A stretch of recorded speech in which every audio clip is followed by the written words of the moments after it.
Hello, and welcome to another episode of the Working Conversations podcast, where we talk all things leadership, business communication, and the future of work. I'm your host, Dr. Janel Anderson. Have you ever felt like the ground beneath you at work is shifting and you have no idea where it's going to settle? Maybe it's a big restructuring that's being rumored, leadership is maybe vague about future plans, or budgets are in flux and no one seems to have a straight answer.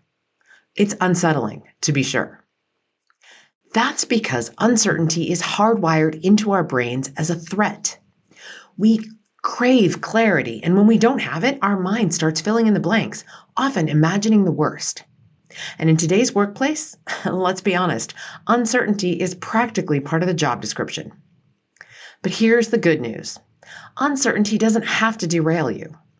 In this episode, I'm going to share tactical, research-backed strategies to help you stay focused, make good decisions, and keep moving forward, even when the future feels murky. So let's dive in. Now let's start with why uncertainty feels so uncomfortable. Neuroscientists have found that the human brain is wired to predict the future. It's constantly scanning for patterns, trying to anticipate what's coming next. And when things are stable and predictable, well, our brains are happy. But when we face ambiguity, it triggers the amygdala, the part of the brain that's responsible for fear and anxiety. A study published in Nature Communications found that uncertainty activates the same stress responses as an actual physical threat. That's why a vague email from leadership or an unclear project scope can send your mind spiraling. So if you've ever felt like workplace ambiguity is physically draining, well, you're not imagining it.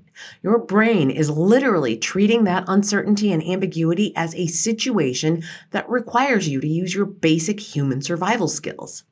It's as if your brain thinks that you are in the workplace of the equivalent of a reality show like Survivor, and your very existence, let alone your livelihood, depends on your next move. Now, I wish I could wave a magic wand and make that uncertainty disappear for you. But hey, while I do have a lot of great skills, that one is outside of my ability. So while we can't necessarily eliminate uncertainty, we can manage our response to it. So let's talk about how.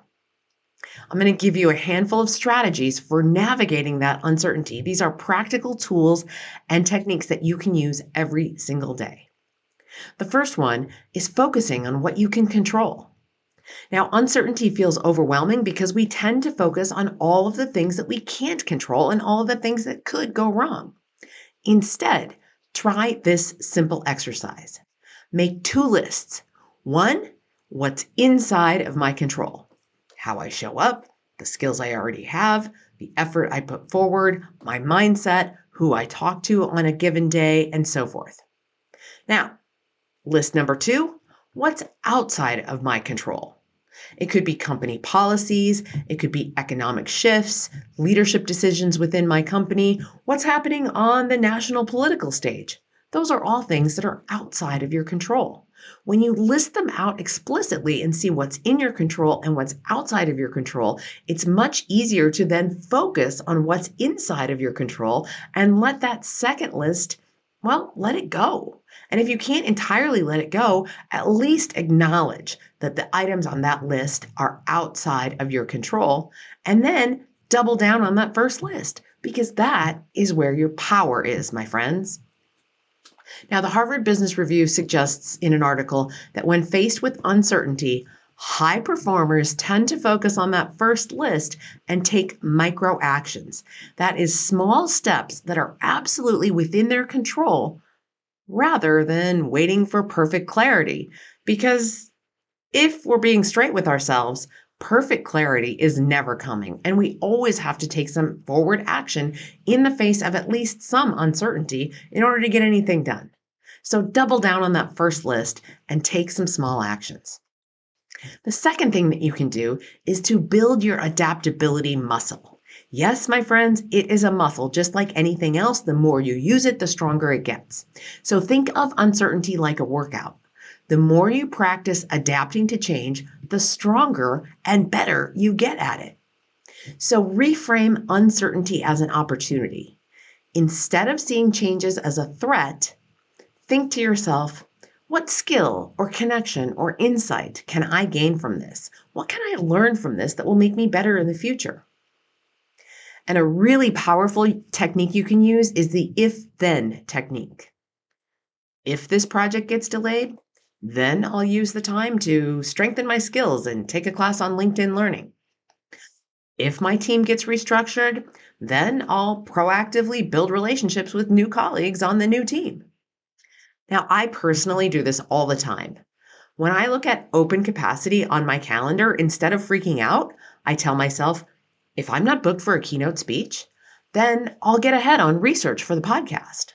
Or if a client reschedules their pre event Zoom call with me that we were going to use to prep for an upcoming speaking engagement of mine, then I'll get caught up on back office tasks like tidying up my physical and digital clutter. Or if I decide not to go to that professional development conference to brush up on my own skills and see my speaker friends, then I'll stay back and get ahead on podcast episodes, which is exactly what I'm doing today as I record this episode. So again, I use these all the time. Reframing like this shifts you from feeling reactive to feeling prepared and sometimes getting ahead on your work. All right, number 3, strengthen your information filters. Now, in uncertain times, not all information is helpful and not all information is equal. A constant stream of speculation and office gossip can increase your stress without giving you any actionable insights. So limit your inputs. Be selective about what sources you trust and what sources you're exposing yourself to, whether that's leadership updates, industry news, or that inevitable workplace gossip. Your brain's proclivity is to look anywhere and everywhere for information that helps clear up perceived threat and fill in the gaps and give you some certainty. But my friends, be very careful about the inputs that you take in and be sure to be using your critical thinking skills as you evaluate those inputs and the information that you're getting through those inputs.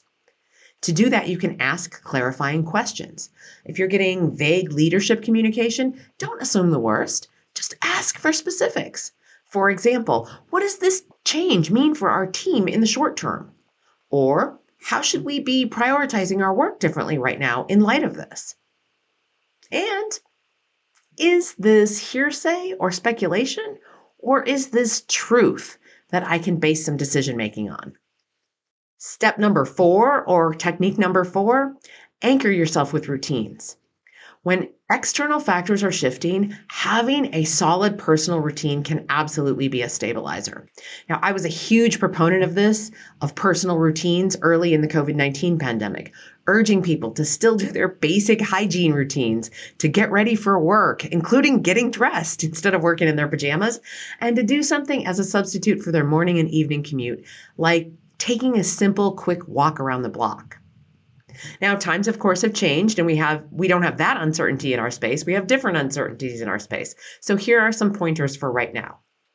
Number 1, start your day with a planning session, even just 5 minutes to scope out what you're going to work on today, even when the landscape is shifting. That can help anchor you and get you centered for your workday.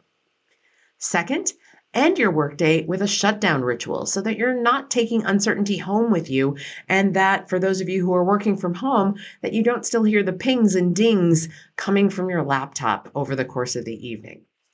And then take some time, ideally on a Friday afternoon, to check in with yourself on a weekly basis. Ask yourself, what's working really well? What questions do I still have? And what do I need to adjust? Psychologists tell us that routines create a sense of stability, even in a highly chaotic environment. It helps so much. All right, and technique number 5, strengthen relationships and your communication. So uncertainty often makes people withdraw, but that's the opposite of doing what helps. If you're feeling uncertain, talk to someone, a mentor, a colleague, a trusted friend, and have a productive conversation. Now, you might disclose that you're feeling uncertain or you're feeling a little untethered or unmoored, and let them know that you're seeking a confided, trusted friend in which to share that uncertainty and not to have them help you spin and cause even more uncertainty in your world. So let them know how you want them to listen. Now, if you're a leader, communicate often, even when you don't have all the answers. People appreciate that honesty much more than false certainty. And as I have said in so many different capacities and different ways, communicate even when you don't know what the update is. Giving updates in the face of uncertainty, again, even if that update is, hey folks, I don't have an update now, but I just wanted to check in with you and let you know that as soon as I know something, I will tell you. Because again, nature abhors a vacuum. And when that vacuum is left to persist, people are going to fill in the blanks, often in a way that does not serve them. Uncertainty is easier to handle when you're not handling it alone. And this is so congruent with the work that I do from the big stage, encouraging audiences to reconnect and stay connected in this disconnected world.